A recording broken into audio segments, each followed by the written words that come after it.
Hi. Hi, everyone. I'm Danielle Schneider. I'm Casey Wilson. And this is Bitch Sesh bonus content. Wow. This is just the elite, the Richies of the group get to hear what we got to say. And I'll tell you, we have the elite with us, sitting with us. Now, this person is a guest we have on the podcast. He comes in for special occasions, but we mostly just talk housewives with him. But he's an onion that you just want to peel. And we're going to peel him a little bit today. Dear friend, please welcome Matt McConkey. R.I.P. Casey. Oh, wait, she's here. No, She's here. I'm This here. is one of the first times it feels like since maybe the first time you were on the podcast that Casey has been here at the same time as you, because you a lot of times sub in. Our Jerry O'Connell, like when Michael Strahan used to go out or of town. our Busy Phillips when Kelly has to It's like, yeah, you're always like, oh God, I'm kind of disappointed, but I guess I'm going to listen anyway. Like, No, I don't think so. No, I think people are very excited. there have been rumors that we were the same person because we were never heard at the same time. Really? Yeah. I started that rumor. No one did not catch on. Won't after today. Matt, I'm so glad to see you. Danielle and I wanted to just start by asking, tell us your journey with Housewives, because it hasn't.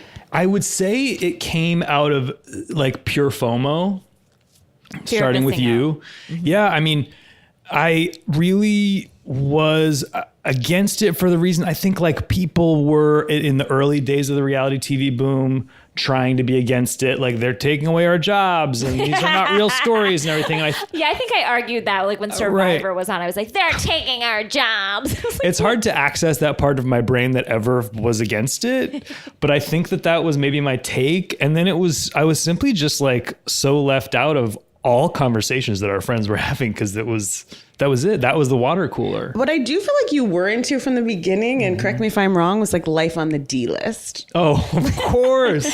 Kathy Griffin's show. Yeah, that show caught fire with you. Absolutely. It was, I would say, partially scripted.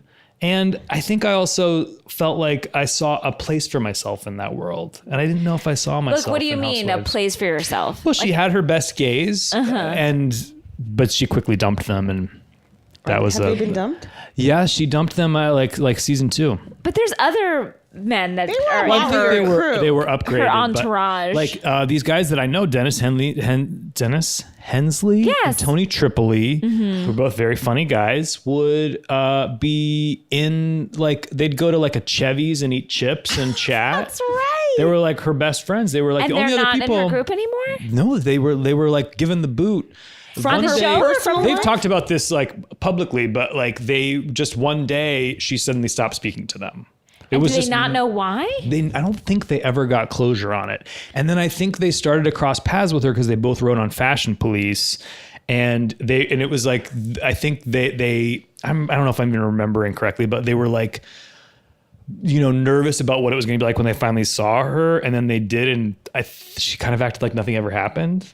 That's so strange. And they were legitimate friends before the show. This wasn't she just hired writers. No, this was a painful thing, I think, for them. Just a and just dear one day friend stop of calling theirs. the three of it was just them. They I don't even remember now, but she dropped them. Wow. Yeah. Can I ask you a question? Please. Now, when we say you said yourself, she had a group of gays. Yeah. I remember Andy Cohen on an episode of Real Housewives. A lot of the housewives were saying are gays or something, and he was like, "That is offensive." Where do you stand on that? I don't know. I mean, I almost feel like it's never come up for me because I guess I'm the complete opposite, because I'm a gay with a bunch of girls. There is no sort of opportunity for anybody to say my group of gays. It's like what we were talking about before we started recording, where it's it just depends on, it's a case by case basis. Intention. It depends on who says it, what the intention is. I'm always kind of yeah, you are sort of treating gays like they're your little puppets, but also, I don't know, there are worse ways to be treated. It doesn't bother me, but I do understand why. We were saying before the podcast, Matt asked us how we felt about being girls, called girls, as we are above the age of girls. And I said flattered. and I said, I'll have problems when they stop calling me a girl. But you're not easily girls. offended, Matt. I'm really not. I couldn't even tell you the last time that I was offended. I am constantly afraid that I'm offending other people. Yeah. And I feel like I'm more and more in conversations with people, like I was saying before, where I'm not quite at the level of woke that they are. but I'm just enough that I can tell that I'm not. So the conversation is a landmine of like, I'm going to say the wrong Just thing. enough to be nervous because you can't trust yourself. Yeah. And No, I those, felt that way many times. yeah. In I conversation. don't feel that way here. I can tell you that. We make everyone feel like they can say anything. By the way, could I just ask are we allowed to discuss I walked into blindly. This is not the This is Nook. just- As we have said, we have not recorded any of these in the Nook. This is the anti-Nook. This is the anti-Nook. This is the man. An office this is space. the most covert, like sexy Washington DC operation where like Watergate Tower type April of? texts me a location and she's just like, tell reception you're going to this. And I go past the front desk and come up here and walk down like a dim posh hallway in a tower.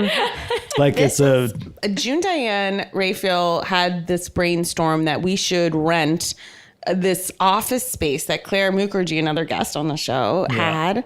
And she has this like investment property that we basically rented with Jessica Chaffin, another guest. And the three of us work in the main room. And Claire has furnished it. Of course, she's a stylist, so I think she did a beautiful job. Beautifully. And the three of us work out there, and then this is our conference room. This was all June Diane's brainchild, and here we are. It's like a really hip sitcom set. Yeah, I know. About three working women. Yes, the two of them are working. I have given up, as I said, told the girls, the girls, see these two, April and Lyra, who is helping us from Eyeroll for such young gals that I feel it's a compliment, but I'll round There's myself fresh in there. faces everywhere. and Danielle, of course. You know, I bought a new house and got this office space right as two jobs fell away. So for me, Perfect it's timing. Yeah. mocking me, this space. To jump in. Whenever someone's like, I love it, I'm like, I don't deserve to be here. We might have to move in here. Yes. Can you hear my kombucha hissing? No. It's been hissing loudly. Let me just. Now, Matt, so you got into the Housewives because you had fear of missing out. Your friends were watching it, talking about it. So when did you jump aboard? I don't even remember. I mean, I probably like early seasons of New York, but there are times when they'll do a flashback on New York and I'll be like, oh my God, I gotta go back and see that. But you don't watch every franchise. I don't. I never miss New York or Beverly Hills. I'll jump into. I mean, Atlanta is so fucking good, but I don't stay with it. Yeah. I hate New Jersey and OC. Wow, you hate OC too? The OC original? Jersey, I was like, sure. By the way, when I've watched it for your podcast, I've loved it, and I've been like, I can't wait till next week, and then I fall off. But they are both. I've said this before, and I hate to use this word, but so heteronormative they make me fucking sick. Knowing that they're all Trump voters, knowing that they're all so close to just being like fire-breathing racists. No, you're right. It came out that Peggy from OC, like her brother's gay and she hates him. Yes. Yeah, like she didn't want him to come when their dad was dying or something. Really I terrible. had read, people were sending me some stuff and I just hadn't gotten to reading it yet. But it was definitely one of those things where I was like, oh, I'm not surprised by this at all. And it all tracks. I knew I didn't like her anyway, so it all tracks. Like she's one and done. I wanted to like her. I knew. So, I could tell from the minute she drove up in a yellow Lamborghini. I'm like, not interested. Yeah. You're not going to stay here. I'm not even going to get to know her like you, or even get insulted by you because you're not worth my time. So that's why all this news of her coming out, I'm like, it doesn't matter. She's gone. She's done. Who cares? She's not worth our attention. Yeah. We should give her no attention. Not even get angry. You're done. Who cares? You're a relic. Yeah. Move on. Wow. You guys are real visions, by the way. Just fresh-faced. I feel like I haven't showered in 3 days. a journalist fan would love seeing what I'm looking at. Like the two of you on like Matt. a taupe couch, Casey in a maxi dress, both of them makeup free but looking flawless, hair swept up casually. Danielle Really, in Danielle like looking very barefoot in like a girlish cropped jean. Very Audrey Hepburn. Yes. With her white Birkenstock thrown. Yes, the Claire ordained. That's the approved one, right? Yeah, these are the approved You shoes. wanted to get something wild that she... Yeah, I had asked if I could get sort of a metallic colored one, and she... Yeah, she didn't even let you finish. No, she didn't let me finish. Danielle was like, what about a... Yeah, she's Well, because I had already told her about my metallic Havaianas, though I still wear those to a pool or beach situation because I'm, come on, guys. Yeah. When Claire heard the phrasing Metallic Haviana, she was horrified. Do you guys allow your husbands to wear a flip flop? No. In any? No. Or would they even want to? No. No. Well, Matt, what about you and Michael? I don't think that either of us ever even attempt. A beach? A beach? Yeah. On a beach, like, I'll let happen what happens. Matt still doesn't, thank God, because we went to Greece early on in our relationship, and he pulled out at one point what seemed like a white ribbed tank top and what are those called? Tiva? Tiva? Oh, Tivas. Now I wore Tivas into the ground in high school. I had like one pair for 6 years. No, I was like, do I leave? Do I get on a plane? Right. How do and we were new into a relationship, and how do I flee? Yeah, like I was aghast, agog and aghast. I couldn't believe it. And then I was like, I just made love to this man like hours before. Yeah, that's and here I am. Killer. And I had no idea what was lurking beneath what lies beneath. David, though, wears too dressy of a shoe on the beach. I've seen him kicking through sand in literally like a penny loafer. Well, he will wear those penny loafers into the my ground. My father will have a penny loafer on the beach. In the hot sand. It's like we need something in between. Yeah, I mean, I think a casual van is good, a slip-on van. Yes. He has a van, but when he puts it on, it's like watching someone who's just gotten sight for the first time. Like, he's so discombobulated. Yeah, because he loves those loafers. Oh, and they are loves a loafer. That's very old man of But then him. he'll try to wear a loafer with like a black tie for a black tie wedding. I'm like, they do not go for every occasion. There's a line. time and there's a place. Yeah. Yeah, Matt's made some bold fashion choices that I believe I have gotten in and changed him in some ways. Like, I don't try and change him. He likes like a flashy tee. He likes like an ironic tee sometimes. Like, that's just who he is. And that's the man I married, and I'm happy to have that. What does a flashy tee mean? Yeah. Just like a brighter colors, like a lot of bright colors sometimes. Or he also had a t-shirt that I made him get rid of recently since we had a child, because sometimes he'll just wear like a weird like death metal t-shirt, or like there's like these old punk bands that he's very into punk, and especially old bands that like look so violent and bloody. I'm like, we have a daughter, you need to not wear that right now. Right. Like, but he had some sweaters long ago that I was given sort of like by friends, like you need to get that out of the house. Yeah. You need to like sneak that out, and I did it. Now, Matt, are we allowed to talk about your gentleman? Please. So Michael, yeah, is so gorgeous. Gorgeous. I mean, he doesn't make he doesn't have a misstep. No, both of you are a very good looking duo. Yeah. That's very sweet. I mean, I am operating under what I'm coasting on here is what it started, the way that I got him. Because by the way, he is simply, you're not going to like this, but he is better looking than me, and that is fine, and I'm comfortable with it, and that's what I signed up for. That I'm going to come in. Well, I'm in the same boat in my relationship. That's absolutely not true. You're a match No one's made looking for in anyone. heaven. No one's looking for anyone to come back at us with this. These are just long-held beliefs by Matt and I. And I came in thinking it's going to be fine. I'm going to be the funny one. And as we all know, I'm funny adjacent at best. And again, I'm not being self-deprecating. That is I'm just simply, not true. But I'm I self-aware. have to stand up for what's right. Okay, fine. But what I will say is he's so much funnier than I like. He will constantly say something and I'll be like, I got to write that down. I got to use that. He's like, can you come up with your own thoughts? Because he's supposed to be, he's the drama writer, I'm the comedy writer, but yet I don't. I guess what I'm saying is I'm bringing nothing to the table at this point. But it's not he's he said something really funny. I don't even remember what it was. We saw Annabelle Creation yesterday, which is a haunted doll movie. Yeah, I love a haunted doll. Yeah. It did so well at the box office. Yeah, as a girl who still has all of her Madame Alexander dolls, it would be right up your alley. Yeah. Did you love it? I mean, it wasn't even. It was one of those things where it's like I couldn't review that for your podcast. There's nothing even. It's too down the middle. You've really where been able to do it before. You've pulled it out in some dicey situations. You can't. I know it's tough because it was like not bad enough, but it was just fine. Mm-hmm. And he said, the whole premise is just like there's this doll that's like demonic and it's sort of like passing souls from person to person through the doll. But Michael once got, I don't even remember his joke. I'm going to fuck it up, but he's gotten me 3 different Funkos over time. Do you know what Funkos are? No. They're those like, I think people sometimes mistakenly call them bobbleheads, but they're those like toys that come in a box that are like a shrunken down, really big headed version of a pop culture character. Yes. So, and he is a total like toy guy and a comics guy. And like, he would be a geek, but he's also so hot. So he's not a geek. Anyway. He has gotten me 3 Funkos that I've taken with me to every job and like placed them on the writer's room table and stuff, which are my 3 icons, which are Dorothy from Wizard of Oz and Rachel from Friends and Hillary Clinton. Wow. Okay. And I can't even remember what his joke was, but it was something like, imagine Annabelle creation, but with your Funko dolls. Was like that movie I want to I feel live like you inside. should write that movie. Yeah. Now, Matt, we haven't explored on the podcast your love of Jennifer Aniston. Oh man. Haven't we? I don't think we really touch have.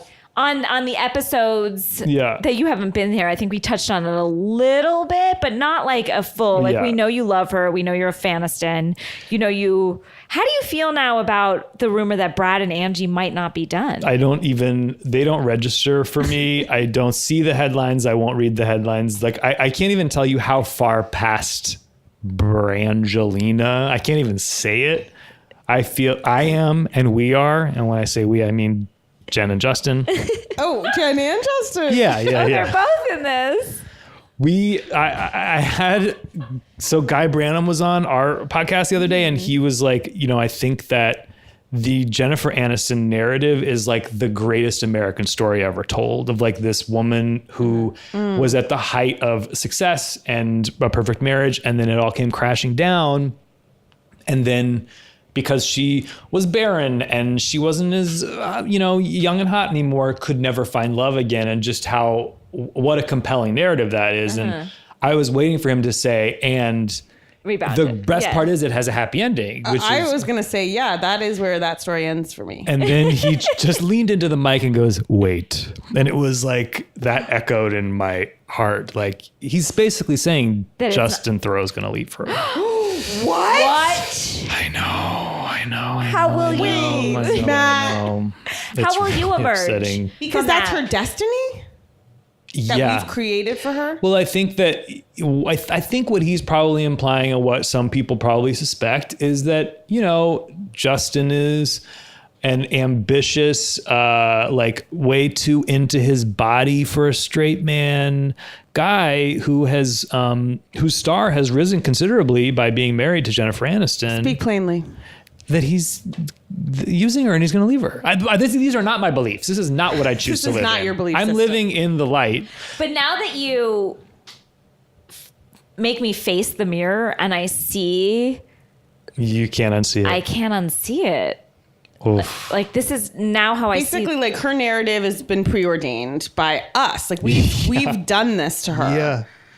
Because obviously, like, I don't think it's true that she's like, it seems like she's made her choices of like, she's said, I don't want to have kids. And she has said we can all mother in many ways. We can mother dogs. We can mother friends. We can mother our friends. Okay. By the way, that's essentially how I live. I'm Now, 37. what about I her? can't bear a Truly child. break down for us what you like about her. Yeah. Okay. Are you offended by that question? No, it's almost so hard. It's like asking like, what is it you like about your child? It's like, you want me to name I can answer that characteristics? question. Why is it so hard for you to answer that question? Yeah, you seem to be But stalling. isn't it just like, because it's like, well, it's No, I have in things I me. like about my child that are besides that she's mine. And is the minute that you saw her, you were in love, or it took time? Pretty much. Do you Look, remember the here's first the time you thing. saw her? Was it on Friends? Of course. I mean, and then I went back and Not like and Leprechaun 2 dove or into the whatever, work, and I yeah. watched Leprechaun, and then Dove into the work? Yeah, and then And came then Cake.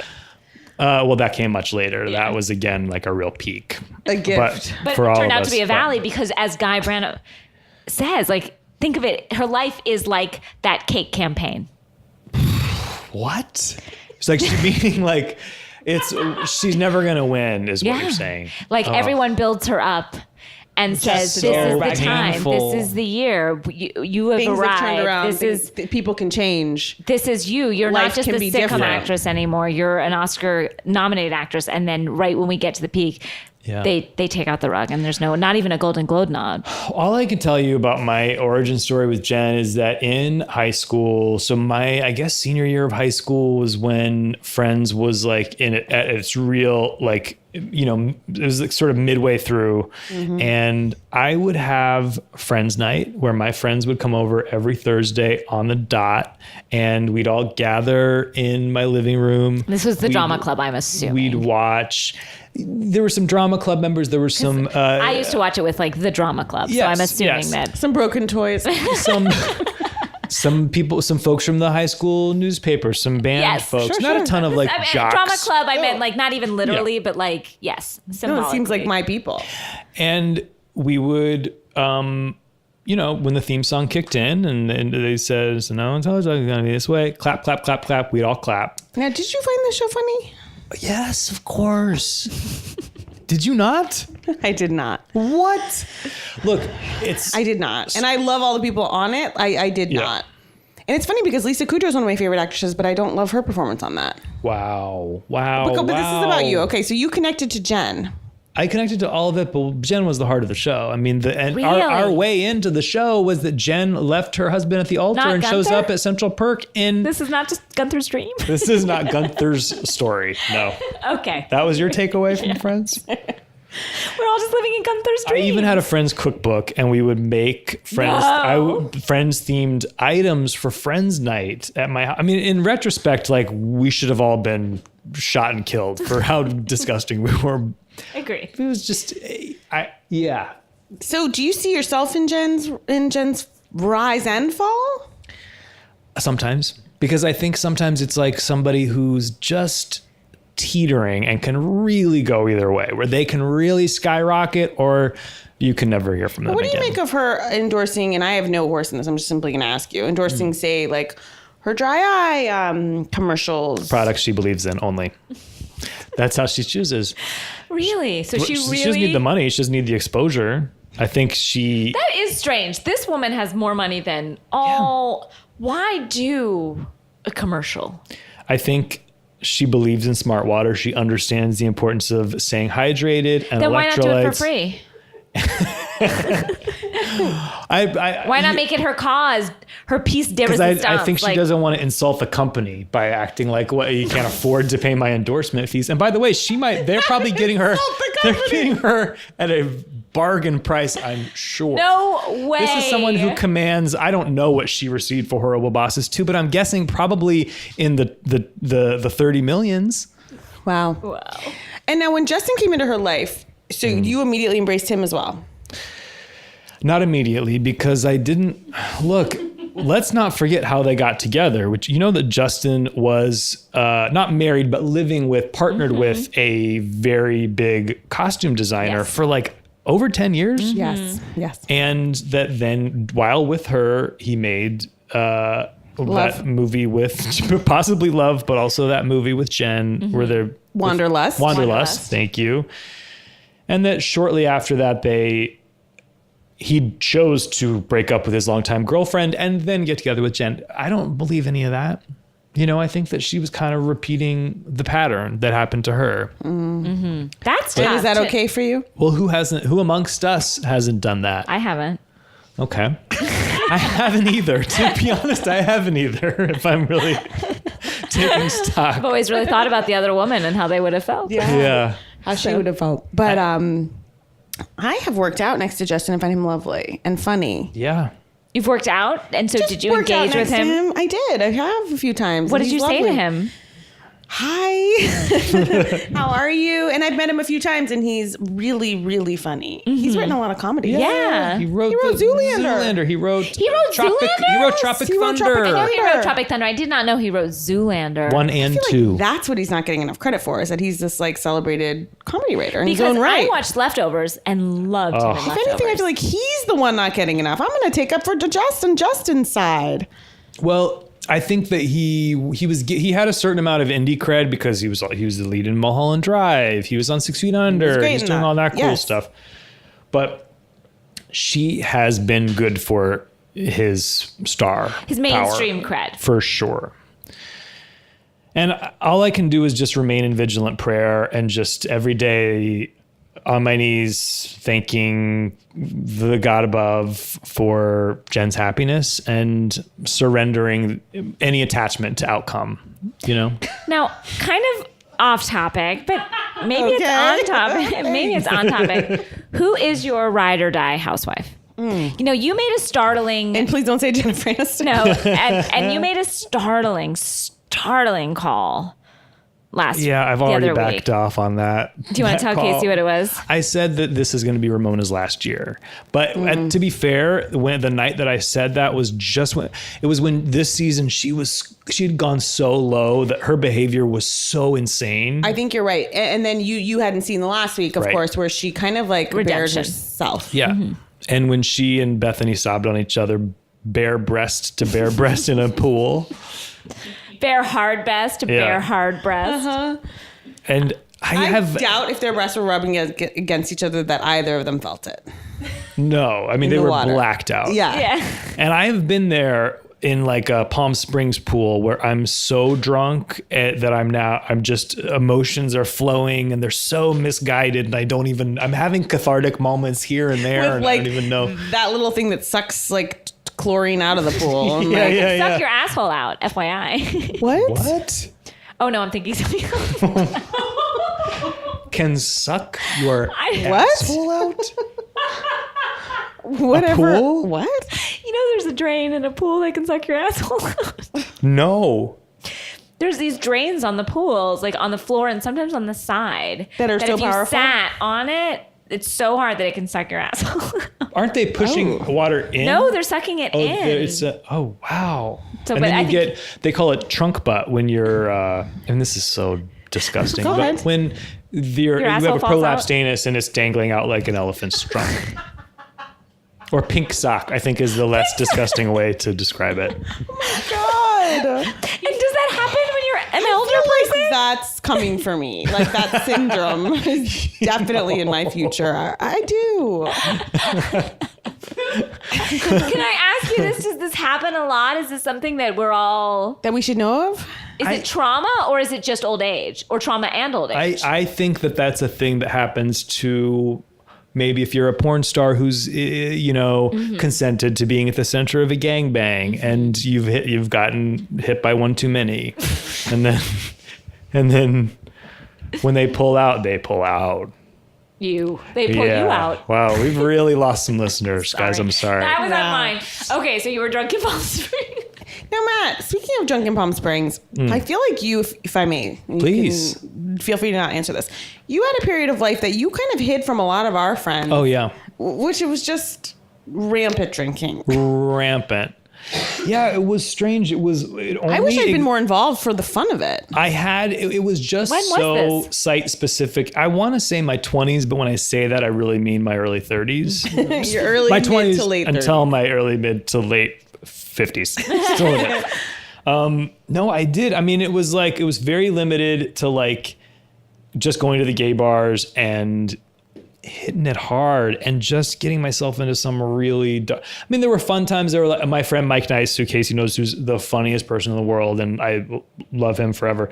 We had some really fun times, and then sometimes I just went a little too far.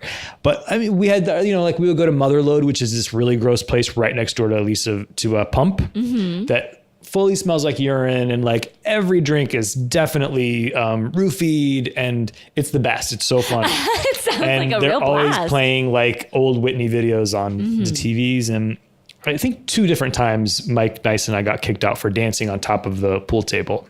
And we're both like over 6 feet, like long-legged gentlemen that you don't want to see.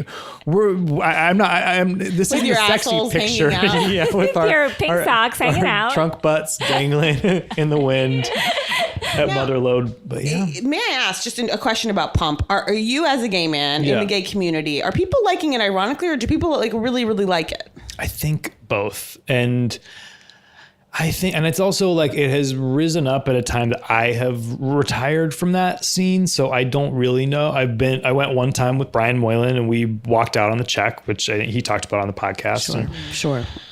You know, it is a disgusting place, and it's one of those things where like I went in there wanting to. Oh no, we went there for lunch one time. Yeah, in the light of we day. had fun. That was nice.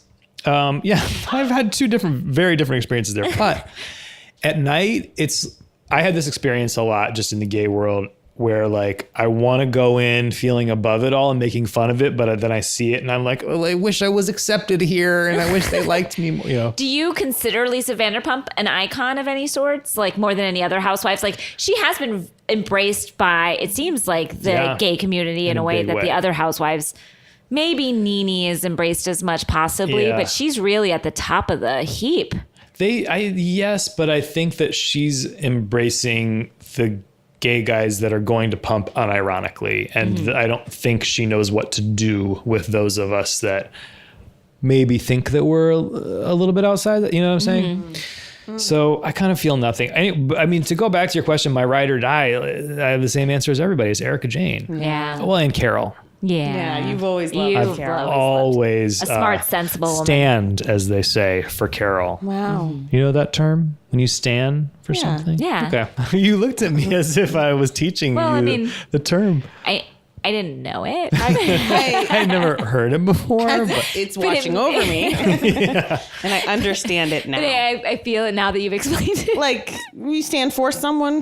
but it's STAN. It's not stand. It's stand. Okay, so no, I did not. Okay. So I was right. I'm teaching you. That look in our face, you understood. And then we came back rudely. Like on the internet, you stand for your Why do you stand? person. Who's stand? I don't even remember the origin of it, but it's like it's the word fan, and maybe it's a hybrid of stand and fan. I don't know. Okay. But I stand for Carol. Well, we stand for you, Matt McConkey. Thank you for coming Matt, on. will you just tell us your podcast, how people can find it? Yes, it's called Homophilia, and you can find it on all of your podcatchers, a term that I just learned. It's a, And I it's stand a fellow, for podcast. No, should I not use it in that way? Yeah. Podcatchers. just as a medium. Like all Guys, of I them. gotta stand up right now and take a shit. Just be Go to careful. the bathroom. Oh yeah. Keep But it really, tight. no, his podcast is so funny and smart and With Dave Holmes. Yeah. It's me and Dave Holmes. It's called Homophilia, and it's, it's this big LGBT comedy party when we're asking people about what they love and who they love. Oh, I It's love been it. really fun. I do too. Yeah, please listen. Thanks for coming by. Matt. Thanks for having me. Love you Bye. guys. Bye. Bye.